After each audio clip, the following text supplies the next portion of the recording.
Hi witches. So today we're going to be kind of continuing our conversation from yesterday, just about like how to deal with like disapproving family members or friends or people who just don't really get it, which I understand implicitly. My family did not really come around to the idea. In fact, most of them, they don't need to know about my spirituality. That is my own.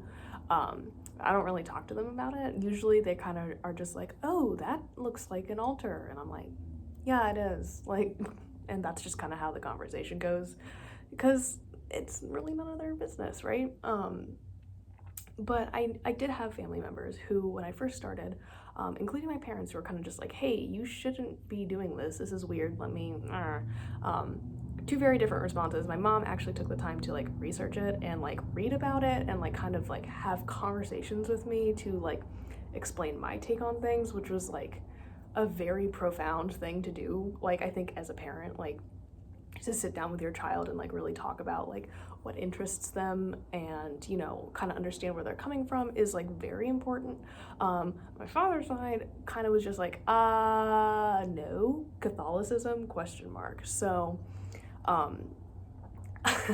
two very different responses, both kind of like have made me the witch I am today. So now that I am out and kind of, you know, I'm making internet videos and my title is The Stitching Witch, so don't really think people have a question about it anymore. But, you know, when I was growing up, it was definitely super difficult, and I really spent a lot of time like angry at a lot of my family members. I had an experience, and this is like your trigger warning for emotional abuse, just in case you want to click off. We're not even going to talk about anything like this tomorrow, so don't worry about it.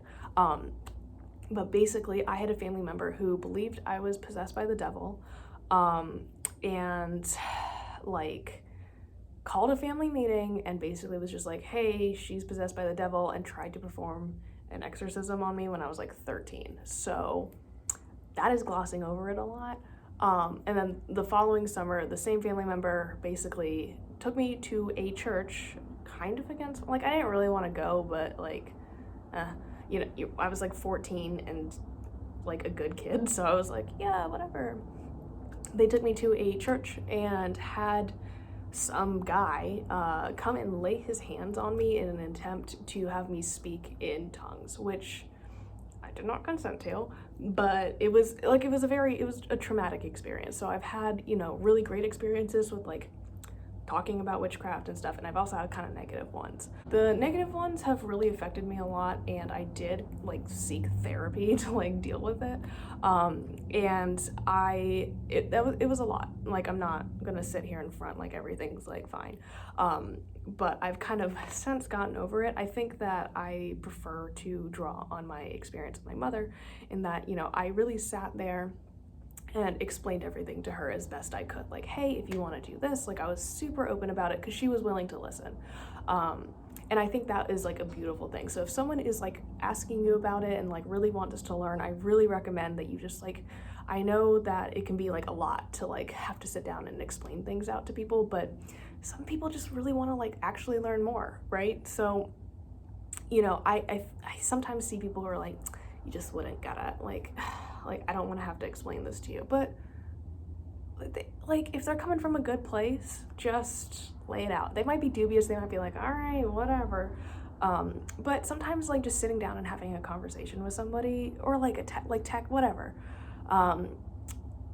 it could help you a little bit. I'm just saying. I don't know if that's not something you want to do, that's totally fine.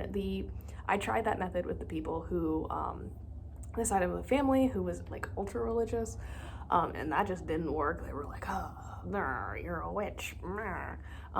So I took more drastic measures in that I don't really talk to them anymore. That is very extreme. I'm not just gonna say don't talk to your relatives, because that's not like the go-to, but like I made that decision for myself as an adult. Now, do you have to go to that extreme? Absolutely not. Generally speaking, like as an adult, I've been able to like create my own space. I mean, hello.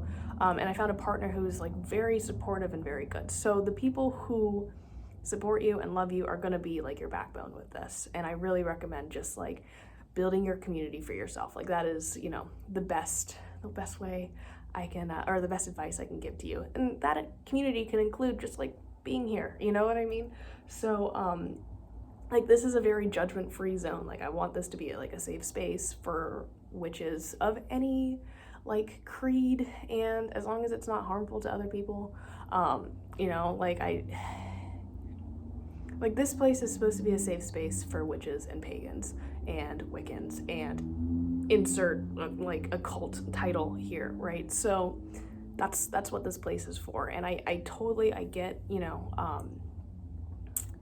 that family members can be kind of like iffy about this, but it is, if it's something you really want to do, I really encourage you to do it. And as long as you're not putting yourself in danger, as long as you're not putting yourself like in harm's way, or it's detrimental to you in any way, or it like gets you kicked out of the house, it's not what I want.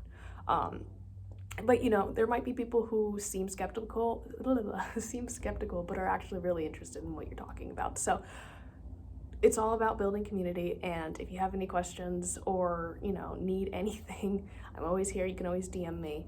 And I'll see you guys tomorrow for a much more lighthearted video.